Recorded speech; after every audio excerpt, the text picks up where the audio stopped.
Obedience and Restitution, a Divine Mandate. Introduction. Have we given any serious thought to our situation in this world? How our lives are unfolding as sons and daughters of Adam and Eve in this valley of tears? What kind of tribulations are we currently facing? Do we suffer from a lack of health? Not enough money to cover your needs? An unfortunate marriage? Fear? The loss of a loved one?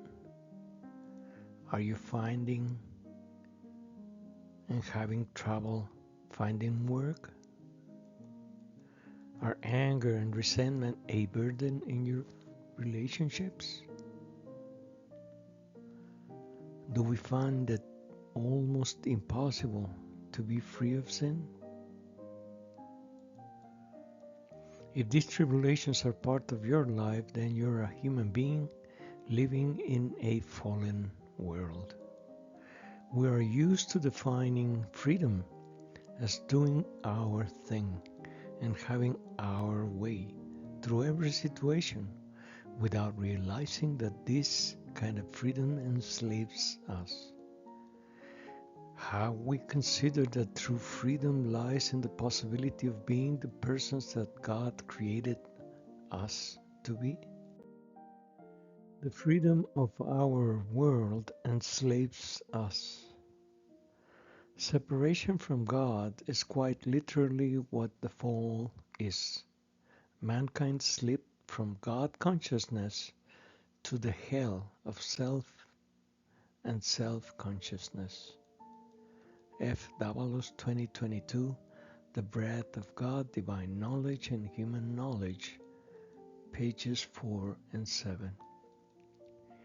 If we do not have the divine wisdom of Jesus Christ within our hearts, we're going to be easily deceived by the many idols that the evil one, through our atheistic society, has built to enslave our lives and our futures as sons and daughters of God. And in this context, what is an idol? An idol is anything that displaces God from your heart. Do we have many idols in our current times? We are swimming in a sea of idols that sink us daily, among them money, power, and sex, as the most powerful idols of our world. Davalos 2023, The Godless Land of the Thousand Idols, page 5. Can an idol that has displaced God from our hearts can give us any freedom at all? No, but it can certainly put a yoke of slavery over your neck.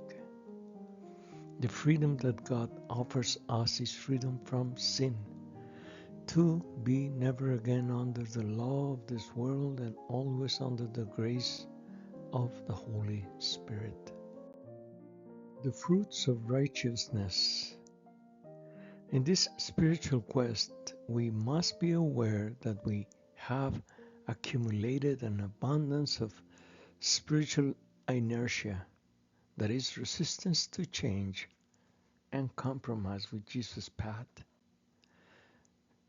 And we have accumulated this through the ravings of our fallen nature that have veiled our relationship with God. To break our spiritual inertia, we need to exert a change in motion and direction in our lives through a total surrender to God's will. If we enable this, what follows is the building and gradual accumulating of sanctifying grace in our lives until our spiritual inertia becomes reversed, and then the Holy Spirit takes over within our hearts. Sanctifying grace is a property of the Holy Spirit, its gift, and it's basically the life of God within our soul. Richard, 2018, Learned Religions. Joe Lovino in 2018 in his article Grace, Power Over Sin, Sanctifying Grace, maintained that God's sanctifying grace shapes us more and more into the likeness of Christ. As the Holy Spirit fills our lives with love for God and our neighbor, we begin to live differently. umc.org